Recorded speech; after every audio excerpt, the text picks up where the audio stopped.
दर्शकवृन्द नमस्कार। Capital media ग्रुपको विशेष प्रस्तुति क्यापिटल फ्रन्टलाइनमा हार्दिक स्वागत छ। म विमल थापा।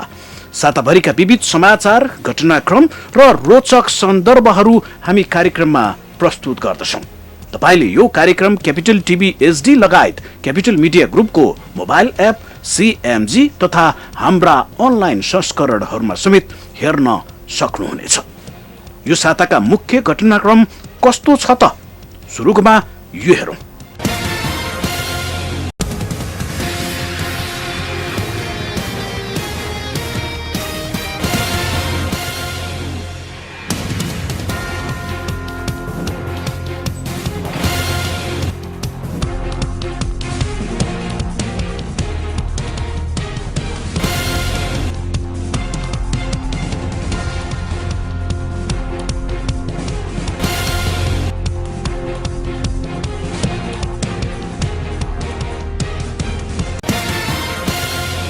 दर्शकवृन्द, यो हप्ता एउटा दुखद घटना हुन पुग्यो। शताब्दी पुरुष एवं संस्कृतिविद सत्यमोहन जोशीको 103 वर्षको उमेरमा आइतबार निधन भयो। नेपालको इतिहासमा जोशीले पुर्याउनु भएको योगदान अतुलनीय रहेको छ। खास गरी जोशीले संस्कृतिदेखि साहित्य, साहित्यदेखि कला र कलादेखि सिक्का र हुलाक टिकटको संग्रह लगायत विभिन्न विषयमा उनले उल्लेखनीय योगदान पुर्याएका छन्। त्यसैले त उनले अन्य कुनै नेपालीले नपाएको सम्मान र पदवी पाएका छन्। जोशीप्रति श्रद्धा सुमन व्यक्त गर्दछौँ। संस्कृतिविद सत्यमोहन जोशीको आइतबार बिहान 103 वर्षको उमेरमा निधन भएको छ। उनको नामसित थुप्रै विशेषण जोडिएर दशकौंसम्म सम्मानित रहेका व्यक्ति थिए जोशी। लोक साहित्य, संस्कृति, कला लगायत नेपालको पहिचानसँग जोडिएका विभिन्न क्षेत्रमा जिज्ञासु रहेर दशकौंसम्म योगदान पुर्याएका जोशीले अन्ततः स्वास्थ्य समस्याका कारण प्राण त्यागेका छन्। खानामा अरुचि भएका कारण शिथिल बनेका उनलाई पछिल्लो समय डेङ्गी संक्रमण भएपछि ललितपुर स्थित किस्ट मेडिकल कलेज तथा शिक्षण अस्पतालमा भर्ना गरिएको थियो। सानोमा बिफरदेखि औलो, हैजा, अहिले कोरोना भाइरसको विश्वव्यापी महामारी समेत देखेका उनी खानपानमा ध्यान दिनु, सकारात्मक सोच राख्नु र धेरै महत्वाकांक्षी नहुनुलाई आफ्नो दीर्घ जीवनको रहस्य मान्दै आएका थिए। आफ्नो 100 वर्षको जन्म उत्सव मनाउने बेला उनले सार्वजनिक कार्यक्रममा संस्कार र संस्कृतिले जीवनमा रस भरिदिने र त्यही क्षेत्रमा लामो समय काम गरेकाले दीर्घ जीवनको कारण त्यो पनि भएको हुन सक्ने बताएका थिए। संस्कृतिदेखि साहित्य, साहित्यदेखि कला, कलादेखि सिक्का र हुलाक टिकटको संग्रहालय लगायत विभिन्न विषयमा उनले उल्लेखनीय योगदान पुर्याएका छन्। त्यसैले त उनले अन्य कुनै नेपालीले नपाएका सम्मान र पदवी पाएका थिए। उनी त्यस्ता एकमात्र नेपाली हुन् जो जीवित रहँदै आफ्नो तस्बिर अंकित साधीको सिक्का निष्कासन गरिएको थियो।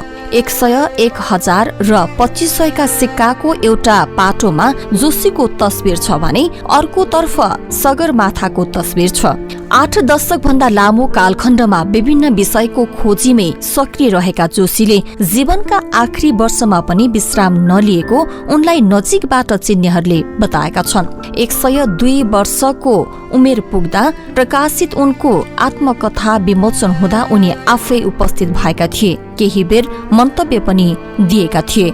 शताब्दी लामो जीवनकालमा बिरलै अस्पताल गएका उनी कोरोना भाइरस महामारीको समयपछि भने बेला बेला बिरामी पर्ने गरेका थिए। 2001 सालमा स्नातक तह अध्ययन गरिरहँदा पहिलो जागिर अन्तर्गत सर्वेक्षणका लागि तनहुँमा जाँदा उनलाई औलो भएको थियो। बाँच्ने अवस्था नदेखेपछि घरबेटीले उनलाई महामृत्युञ्जय पाठ गराउन सुझाएको उनले पुस्तकमा लेखेका छन्। जुरेली चरीको जे जस्तो भए पनि आफ्नो कर्तव्य गर्न नछोडिने र जे छ त्यसैमा रमाउने बानीबाट आफू प्रभावित भएको उनले पुस्तकमा लेखेका छन्। हुन पनि चाहे उनको अन्तिम इच्छा भनेका आत्मकथा हुन् वा चक्र सम्बरको पौभा चित्र, चिन्ता नगर्ने र चिन्तन गर्ने उनको जुरेली दर्शन 103 वर्षमा प्राण त्याग्दा पनि जारी राखेको उनलाई नजिकबाट चिन्नेहरूले बताउने गरेका छन्।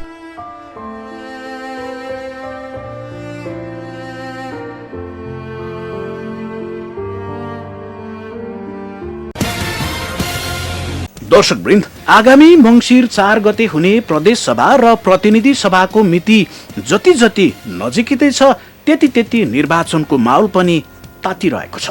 दलहरूले आफ्ना उम्मेद्वारहरू चुनावी मैदानमा उतारिरहँदा कतिपय निर्वाचन क्षेत्रमा भने स्वतन्त्र उम्मेदवारी दिनेहरूको पनि उत्तिकै लर्को छ। यता सत्ता गठबन्धनभित्रका दलहरू जसरी पनि चुनावी कार्यक्रमहरू गर्न उद्यत रहेका छन् भने प्रमुख प्रतिपक्षी दल नेकपा एमाले पनि आफ्ना चुनावी कार्यक्रमका साथ जनता समक्ष पुगिने रहेको छ।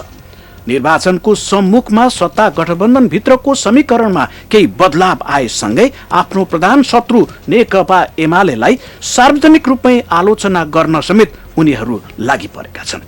गएको मङ्गलबार ललितपुरमा सत्ता गठबन्धनका शीर्ष नेताहरूले आयोजना गरेको कार्यकर्ता भेलामा शीर्ष नेताहरूले एमाले अध्यक्ष केपी ओलीको कटु आलोचना गरेका छन्। उक्त भेलामा गठबन्धनले आफ्नो चुनावी एजेन्डाबाट आफ्ना नेता कार्यकर्ताहरूलाई आश्वस्त पार्नुको साटो अधिकांश समय एमाले अध्यक्ष केपी ओलीको आलोचनामै समय व्यतीत गर्न पुगे। आगामी मङ्सिर 4 गते हुने प्रदेश र प्रतिनिधि सभा निर्वाचनमा दलहरू चुनावी गतिविधिहरूमा यति बेला व्यस्त छन्। खास गरी सत्ता गठबन्धनका प्रमुख दलहरू नेपाली कांग्रेस, माओवादी केन्द्र र नेकपा एकीकृत समाजवादी एउटा किताबमा उभिँदै गर्दा प्रमुख प्रतिपक्ष दल नेकपा एमाले विगतमा सत्ताकै एउटा घटक उपेन्द्र यादव नेतृत्वको जनता समाजवादी पार्टीलाई आफ्नो गठबन्धनमा सामेल गरेर अगाडि बढिरहेको छ। त्यसो त कतिपय निर्वाचन क्षेत्रमा एमाले स्थानीय रूपमा अन्य दलहरूसँग पनि चुनावी तालमेल गरिरहेको छ। यसैबीच गत मंगलबार गठबन्धनका तर्फबाट ललितपुरमा आयोजना गरिएको चुनावी कार्यक्रममा सत्ता गठबन्धनका दलहरू नेपाली कांग्रेस, माओवादी केन्द्र तथा एकीकृत समाजवादीले एउटै मञ्चबाट एमाले अध्यक्ष केपी शर्मा ओलीको कटु आलोचना गरे। उनीहरूले संविधानको रक्षा र आर्थिक समृद्धिका लागि पनि सत्ता गठबन्धनलाई जनताले आगामी मङ्सिर 4 गते मत हाल्नुपर्ने जिकिर गरे। त्यसै क्रममा प्रधानमन्त्री एवं नेपाली कांग्रेसका सभापति शेरबहादुर देउवाले पूर्व प्रधानमन्त्री केपी शर्मा ओलीले दुई पटकसम्म संसद भंग गरेर संविधान मिच्ने काम गरेको र अध्यावधिक निर्वाचनको चक्रलाई समेत मिच्न खोजेको बताए। त्यति मात्रै होइन, प्रधानमन्त्री देउवाले अहिले सत्ता गठबन्धन राम्रोसँग चलिरहेको र चुनावपछि पनि गठबन्धनकै सरकार बन्ने भन्दै आफ्ना नेता कार्यकर्ताहरूलाई आश्वस्त पार्ने कोसिस गरे। प्रधानमन्त्री देउवाले गठबन्धनलाई स्थायी लोकतन्त्र, शान्ति र विकासका लागि मतदान गर्न आग्रह गरे। गठबन्धनको सरकार बनेपछि मुलुकको आर्थिक अवस्थामा समेत सुधार हुँदै आएको उनको दावी छ। गठबन्धनमा सबैले मिल्नु पनि आवश्यक छ। दोस्रो कुरा, अहिलेको संविधान अत्यन्त समावेशी संविधान छ। त्यो संविधानमा सबै नेपालीहरूको अटाउने ठाउँ छ। साथसाथै कुनै पनि पार्टीले बहुमत आउनु गाह्रो छ। त्यसैले गठबन्धन भन्नुहोस्, अलायन्स भन्नुहोस्, मिलाएर लाने पर्ने आवश्यक छ। त्यसैले यो एउटा संस्कृतिको विकास भएको छ। मिलेर चुनाव लड्ने, मिलेर चाहिने विरोधीको सामना गर्ने, मिलेर चाहिने लोकतन्त्रको सुदृढीकरण गर्ने, साथसाथै मिलेर देशको गरिबी हटाउने जो चाहिँ मौका आएको छ। यसैगरी माओवादी केन्द्रका अध्यक्ष पुष्पकमल दाहाल प्रचण्डले एमाले नेतृत्वमा राजावादी, अलगावादी र देशलाई विखण्डन गर्न चाहनेको प्रतिगमनकारी गठबन्धन रहेको आरोप लगाए। मुलुकमा अप्राकृतिक, अपवित्र र प्रतिगमनकारी प्रवृत्ति तथा कसरत चलिरहेको दावी गर्दै दाहालले निर्वाचन पछि पनि गठबन्धन आवश्यक पर्ने बताए। उनले गठबन्धन निर्माण नगरेको भए संसद विघटन भएपछि राजनीतिक समस्या उत्पन्न हुने अवस्था रहेको बताएका छन्। देशलाई निरङ्कुशता र अराजकताको भुमरीमा हाल्ने प्रवृत्तिलाई पार्टी र संसदीय दलको नेताबाट निकालेको उनको भनाइ थियो। यो गठबन्धनको आवश्यकता निर्वाचनमा मात्रै होइन, निर्वाचन पछि पनि लामो समयसम्म जबसम्म प्रतिगमनको खतरा रहिराख्छ, जबसम्म यो देशलाई फेरि निरङ्कुशतातिर फर्काउने षड्यन्त्र रहिराख्छ, गठबन्धन झन् बलियो हुँदै जानुपर्दछ। म तपाईहरुसँग यसको निम्ति विशेष अपिल गर्न चाहन्छु। सोही कार्यक्रममा नेकपा एकीकृत समाजवादीका अध्यक्ष माधव कुमार नेपालले केपी ओलीले नेतृत्व गरेको गठबन्धन अपवित्र भएको टिप्पणी गरे। उनले सत्ता गठबन्धनबारे विपक्षीले भ्रम फैलाउने कोसिस गरिरहेको पनि दावी गरे। उनले ओलीले संविधान मास्ने कदम गरेपछि गणतन्त्र र संविधान जोगाउन अहिलेको सत्ता गठबन्धन बनेको स्मरण गराएका छन्। संविधानको आफू खुसी व्याख्या गर्दै तोडमडोड गर्दै अब व्याख्या गर्दै जाने प्रवृत्ति देखिएको थियो। त्यसलाई ठिक लिकमा हामीले बसाल्यौँ।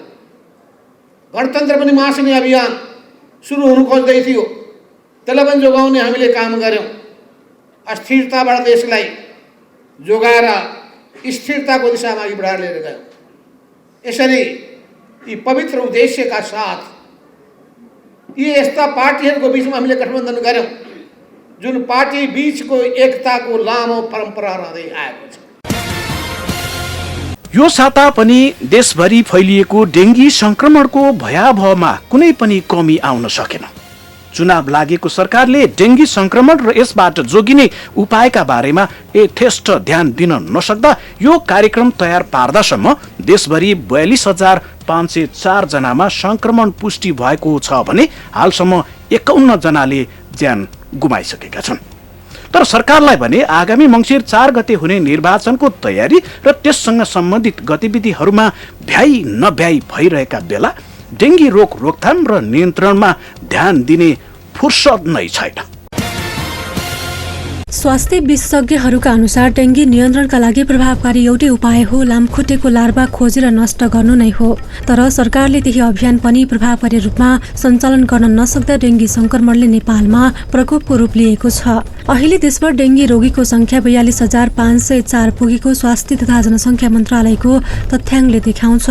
मन्त्रालयका अनुसार डेंगी रोगबाट थप 2 जनाको मृत्यु समेत भएको छ। हालसम्म यसबाट 51 जनाले ज्यान गुमाइसकेका छन्। गत साउन महिनादेखि सुरु भएको डेंगु रोगको प्रकोप 77वटै जिल्लामा फैलिसकेको छ।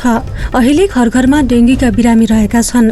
उपत्यका सहित अन्य जिल्लामा डेंगी संक्रमण तीव्र रूपमा फैलिरहेको छ। तर नियन्त्रणका लागि संघीय सरकारदेखि स्थानीय सरकारले समेत उचित कदम भने चाल्न सकेको छैन। शुक्रराज ट्रपिकल तथा सरुवा रोग अस्पताल टेकुका प्रमुख डाक्टर शेरबहादुर पुन डेंगीबाट मृत्यु हुनेमा बिरामी स्वयंले ध्यान नदिनु प्रमुख कारण रहेको बताउँछन्। मृत्यु हुनेमा अर्को कारण डेंगी संक्रमितको संख्या बढ्दै जाँदा मृत्यु हुने संख्या पनि बढ्दै जानु रहेको डाक्टर पुन बताउँछन्। त्यसबाहेक डेंगी संक्रमितहरूले आफ्नो ध्यान नदिँदा मृत्यु हुने गरेको उनको भनाइ छ। डेंगीको समस्या कम भएको 1 महिनासम्म पनि शरीर थकित हुने, कमजोरी हुने, कामप्रति एकाग्र हुन नसक्ने, पोस्ट डेंगीको समस्या हुने देखिरहने उनी बताउँछन्। ज्वरो कम भए पनि डेंगीको जटिलता पनि बाँकी रहने हुँदा केही समय ध्यान दिन उनको सुझाव रहेको छ। धेरै जति व्यक्तिहरूले डेंगीको उपचारलाई सामान्य रूपमा लिएर अस्पताल समयमै नआउँदा डेंगीबाट मृत्यु भएको उनी बताउँछन्। सरकारले समयमै डेंगी नियन्त्रणका लागि ठोस योजना नबनाउँदा डेंगीको प्रकोप फैलिएको उनको भनाइ छ। रोग नियन्त्रण महाशाखाका पूर्व निर्देशक डाक्टर बाबुराम मरासनी लामखुट्टेको लार्वा खोज र मार अभियान नै सरकारले राम्रोसँग सञ्चालन गर्न नसक्दा डेंगीको प्रकोप फैलिएको बताउँछन्। सरकारले डेंगीलाई सुजनको रोग भनी हेलचक्राइ गर्दा डेंगीको प्रकोप फैलिएको उनको भनाइ छ। 2019मा पनि नेपालमा डेंगीको ठूलो प्रकोप फैलिसकेकाले त्यति बेला नै सरकारले नीतिगत योजना बनाउनु पर्ने उनी बताउँछन्। स्वास्थ्य तथा जनसङ्ख्या मन्त्रालय र सामान्य प्रशासन मन्त्रालयले 2017को समायोजनमा किटजन्य रोग हेर्ने जनशक्तिलाई पालिका स्तरमा जनस्वास्थ्य कार्यकर्ता बनाएर पठाउँदा किटजन्य रोग छायामा परेको मरासनी बताउँछन्। गत साउन यता मात्रै 75 जिल्लामा डेंगी संक्रमण फैलिएको छ भने काठमाडौँ उपत्यकामा डेंगी संक्रमितको संख्या धेरै रहेको छ। उपत्यकाभित्र काठमाडौँमा डेंगी संक्रमितको संख्या 9,526 रहेको छ भने ललितपुरमा 6,548 रहेको छ। त्यस्तै भक्तपुरमा 1,110 रहेको छ। उपत्यका बाहिर मकवानपुर जिल्लामा डेंगी संक्रमितको संख्या धेरै रहेको छ। मकवानपुरमा डेंगी संक्रमितको संख्या 2,766 रहेको छ। त्यस्तै दाङमा 1,473, चितवनमा 743 र रूपन्देहीमा 743 डेंगी संक्रमितको संख्या रहेको छ। अब अन्तर्राष्ट्रिय प्रसङ्ग। झण्डै 45 दिन अगाडि प्रधानमन्त्रीको पद सम्हालेकी बेलायती प्रधानमन्त्री लिज ट्रसले राजीनामा दिएकी छिन्। बेलायतकै इतिहासमा लामो समयपछि प्रधानमन्त्री बन्ने इतिहास कायम गरेकी ट्रसले सबैभन्दा छोटो समय प्रधानमन्त्रीमा बस्ने जुन इतिहास समेत कायम गरेकी छिन्। बेलायतको कन्जर्भेटिभ पार्टीकी नेत्री चयन भएपछि स्वत प्रधानमन्त्री बनेकी ट्रस आफूले प्रधानमन्त्री भएपछि गरेका प्रतिबद्धता कार्यान्वयन गर्न असक्षम भएको भन्दै पदबाट हटेकी छिन्। बेलायती प्रधानमन्त्री लिज ट्रसले बिहिबार साँझ प्रधानमन्त्री पदबाट राजीनामा दिएका छन्। पार्टीभित्र र बाहिर चर्को आलोचना भएपछि उनले राजीनामा दिएको बीबीसीले जनाएको छ। उनी भदौ 21 गते प्रधानमन्त्रीमा नियुक्त भएकी थिइन्। बेलायतको इतिहासमा सबैभन्दा कम समय प्रधानमन्त्री हुने उनी नै हुन्। यसअघि जर्ज क्यानिङ 119 दिन प्रधानमन्त्री बनेका थिए। प्रधानमन्त्री रहेकै बेला उनको सन् 1827 मा निधन भएको थियो। ट्रस प्रधानमन्त्री नियुक्त भएको तेस्रो सातादेखि नै समस्यामा परेकी थिइन्। उनका अर्थमन्त्री क्वासी क्वाटेङले 45 बिलियन डलरको कर कटौतीको योजना ल्याएका थिए, जसलाई ट्रसले मिनी बजेट भनेकी थिइन्। यसले आर्थिक संकट निम्तिने भन्दै व्यापक विरोध भएपछि उनले सुधार्ने बाचा गरेकी थिइन्। उनले अर्थमन्त्रीलाई पनि हटाएकी थिइन्। उनकै पार्टीका केही सांसदले सुरुवातदेखि नै विरोध गर्न थालेका थिए, जसले गर्दा गृहमन्त्री सोइला ब्रेबरम्यानले राजीनामा दिएकी थिइन्। त्यसपछि पनि पार्टीभित्रबाट दबाव परेपछि उनले राजीनामा दिएको बीबीसीले जनाएको छ। उनले पनि राजीनामा दिँदै आफूले बाचा गरे अनुसार काम गर्न नसकेको स्वीकार गरेकी छन्। उनले प्रधानमन्त्री निर्वाचित हुँदा ऋषि सुनकलाई पराजित गरेकी थिइन्। कन्जर्भेटिभ पार्टीका सांसद र सदस्य गरी 80,000ले उनलाई पार्टी नेताका लागि मत दिएका थिए। अब बेलायतको अर्को प्रधानमन्त्री को होला भन्ने निश्चित छैन। अर्को साता पार्टी नेता चयन हुने भएको छ। नयाँ नेता चयन नभएसम्म उनले नै सरकार सम्हाल्नेछन्। बेलायती महारानी एलिजाबेथ द्वितीयले नियुक्त गरेकी उनी अन्तिम प्रधानमन्त्री हुन्। उनी प्रधानमन्त्री नियुक्त भएपछि महारानीको मृत्यु भएको थियो। 10 दिनको शोक अवधिसँगै ट्रसको कार्यकाल प्रारम्भ भएको थियो। ट्रस अर्थमन्त्री हुन्। उनले सन् 2000 मा हग ओलिरीसँग बिहे गरेकी थिइन्। उनीहरूका 2 छोरी छन्। यो हप्ता छिमेकी मुलुक चीनमा सत्ताको नेतृत्व गरिरहेको चिनिया कम्युनिस्ट पार्टीको 20औं महाधिवेशन जारी रहेको छ। अक्टोबर 16 देखि चीनको राजधानी बेजिङमा शुरू भएको चिनिया कम्युनिस्ट पार्टीको 20औं महाधिवेशनले चीनको आगामी 5 वर्षका लागि नयाँ नेतृत्व समेत चयन गर्ने भएकाले पनि यो महाधिवेशनलाई विश्व समुदायले समेत विशेष महत्त्वका साथ हेरिरहेको छ। यो महाधिवेशनले वर्तमान पार्टीका महासचिव एवं वर्तमान राष्ट्रपति सी जिनपिङलाई तेस्रो कार्यकालका लागि राष्ट्रपति चयन गर्ने लगभग पक्का भएको छ। चीनको इतिहासमा माओ त्से-तुङपछि शक्तिशाली नेतृत्वका रूपमा सी जिनपिङलाई हेर्न थालिएको छ। चिनिया कम्युनिस्ट पार्टीको 20औं महाधिवेशन यति बेला चीनमा जारी छ। अक्टोबर 16 तारिकबाट शुरू भएको उक्त महाधिवेशन अक्टोबर 22 सम्म बेजिङको ग्रेट हल अफ दि पिपल्समा चलिरहेको छ। हरेक 5 वर्षमा आयोजना हुने यस महाधिवेशनले आगामी 5 वर्षका लागि नयाँ नेतृत्व समेत चयन गर्नेछ। चिनिया कम्युनिस्ट पार्टीको सर्वोच्च निकाय पार्टीको जनकंग्रेसमा केन्द्रीय समितिको प्रतिवेदनको सुनवाई र परीक्षण, अनुशासन निरीक्षणका लागि केन्द्रीय आयोगको प्रतिवेदन सुनवाई र समीक्षा गर्ने, पार्टीका लागि प्रमुख मुद्दाहरूमा छलफल र निर्णय गर्ने, पार्टीको विधान परिमार्जन, केन्द्रीय समितिको निर्वाचन र अनुशासन निरीक्षण, केन्द्रीय आयोगको चुनाव लगायतका मुख्य कार्यहरू सम्पन्न गर्ने रहेको छ। अक्टोबर 16 मा शुरू भएको विश्व चिनिया कम्युनिस्ट पार्टी सीपीसी को महाधिवेशन विश्वको सबैभन्दा ठूलो राजनीतिक पार्टीको महाधिवेशन मात्रै होइन कि उत्सव पनि हो। यो पार्टीमा चीनभर 9 करोड 60 लाख सदस्यहरू रहेका छन्। यद्यपि सबैको नजर एउटै व्यक्ति चिनिया नेता सी जिनपिङमा केन्द्रित रहेको छ। माओ त्से-तुङ पछि लगातार 3 कार्यकाल सेवा गर्ने सी जिनपिङलाई यस महाधिवेशनले चीनको पहिलो नेताको रूपमा पुष्टि गर्ने कार्यक्रम रहेको छ। महाधिवेशनमा पारित गर्ने निर्णयहरूले विशेष गरी प्रधानमन्त्री ली खच्याङको भाग्य कता जाने वा कुन हैसियत दिने भन्ने प्रश्नाइनेछ। सीले शक्तिको केन्द्रीकरण र चीनको आर्थिक नीतिहरूको दिशालाई जारी राख्ने योजना बनाएका छन् कि छैनन् भनेर संकेत समेत गर्नेछ। ठूलो अनिकाल र सांस्कृतिक क्रान्ति दुवैको अध्यक्षता गर्ने माओ त्से-तुङको मृत्युको भयावहतापछि देङ सियाओपिङको नेतृत्वमा सीपीसीले सन् 1982मा आफ्ना नेताहरूका लागि 2 कार्यकालको सीमा तोकेको थियो। सीले सन् 2018मा यो नियमलाई खारेज गरेर आफ्ना लागि बाटो खोले। उनको दोस्रो कार्यकाल 2023मा समाप्त हुँदैछ।